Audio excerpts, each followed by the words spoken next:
As we look at that S&P going up to 2,900 almost at this point, how much of that is because of the turnabout, if I can to call it that, from Jay Powell and the Fed, really supported by the Fed, monetary policy, and what do we need to see in terms of earnings over the next couple of quarters and actually support that kind of number?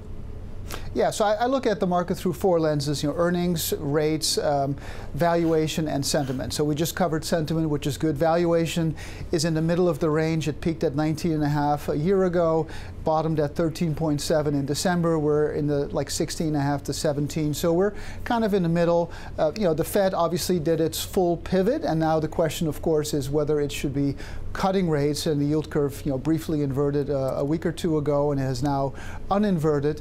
So to me, with the Fed on hold, it really comes down to earnings, and earnings season obviously is about to begin this very week, actually, for the first quarter, and the street is looking for minus 3.9% growth, so a contraction, followed by almost a neutral number in Q2, and then a very sharp V recovery into 2020, kind of a V-shaped recovery in earnings to match the V-shaped recovery in price that's already happened. Yeah. So if that recovery takes place, then I think the Fed is okay to do nothing.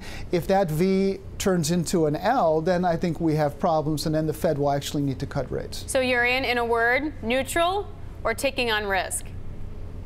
I think if earnings recover in any way, shape, or form in the second half, and the S&P is only 40, 50 points away from its highs, I think new all-time highs are, very, very likely just from a mathematical perspective.